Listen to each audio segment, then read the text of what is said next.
Let's turn our attention back to the biggest issue, of course, other than Nicola Sturgeon today, and that is the vaccine rollout. Concerns about that vaccine rollout being stymied by a lack of supplies from India, and, of course, whether or not that will have an impact on our lockdown easing. The Prime Minister last night said no, but what are the concerns? Sir Iain Duncan Smith is former Conservative Party leader and joins us now. Good morning to you, Sir Iain.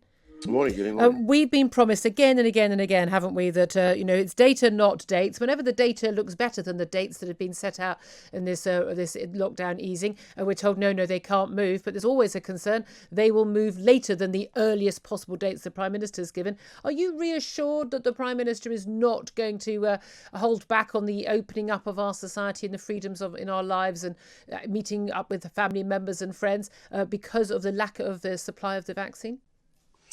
Well, I actually fervently hope that he doesn't. You're right about data, not dates. There has been a shifting around occasionally on whether we're interpreting the data or the dates. The truth is, it is the data. The data now has pretty much half the adult population have now received their vaccines.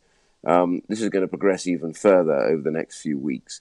Yeah, there's going to be, as the Prime Minister said, a lower number of people being vaccinated because there will be a little bit of a interregnum in some of the supplies. But the truth is, we will have had by that stage well over half of the adult population, almost all, if not all, of the at-risk or anybody who likely to be at risk of severe illness or death will have been vaccinated. So at this particular point, I've always argued we could start reopening the economy anyway and carry on with the vaccines for the rest of the adult population, because this is the least at-risk group that we're now therefore going to deal with. So my view is the data tells us it's safer to open up.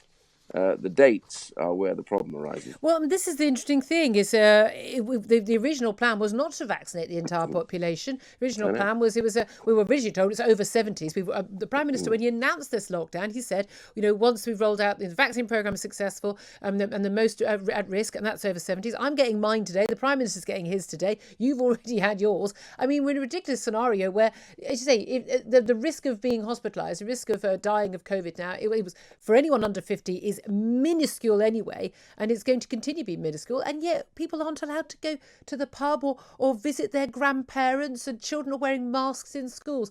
I mean, a lot of people are cheering this on. A lot of people apparently want us to be in lockdown forever and ever and ever. But for an awful lot of us who perhaps have looked at the actual data, this is a level of insanity, isn't it?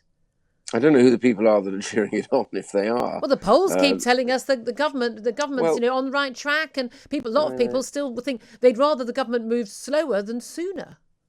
Well, I think if you ask, it depends the question you ask in polling. I always look at those polls, and if you ask everybody, would you rather be safe than not safe? They're going to say safe. Yeah. It's an interesting way of asking a question. If you ask them, are they worried about their livelihoods? Are they worried about their jobs, their ability to get their lives together, then they'll also answer yes. So it's for government to decide how to do this. My personal view is that we have been hugely successful on the vaccines. The Prime Minister needs, absolute compliments for having got this, taken the risk early on, did the right thing. The key thing is we want to take advantage of that now, and we need to get the economy open. To be quite frank, for people's well-being. I mean, the idea that we can isolate people like this forever. And by the way, people are taking decisions on their own now. I mean, I was going into central London to the Parliament the other day, and I just noticed how heavy the traffic was. It was almost as it was, prior to lockdown. So people are answering the polls in one way and then going off to do something completely the opposite of what they've just answered. And so my simple sense about this is that we need to get the economy open. We need to get people at those restaurants and bars, which is a safer place to be for drinking than actually ending up in each other's homes illicitly with alcohol. So my answer is very simply, let's get this thing moving. And Indeed. I think we have got enough vaccinated, and this will roll. So let's take advantage of it. Indeed. Again, we've seen the latest figures out today. Government borrowing £19 billion alone last month. I mean, this is just untenable to keep doing this. We've had one of the biggest hits in terms of deaths per capita, and one of the biggest hits in terms of the economy as well. I mean, I just don't think we can afford on any count to carry on. Thank you so much. Always good to talk to you. Sir Iain Duncan Smith, former Conservative Party leader, and one of those leading proponents for us to get out of lockdown as soon as possible.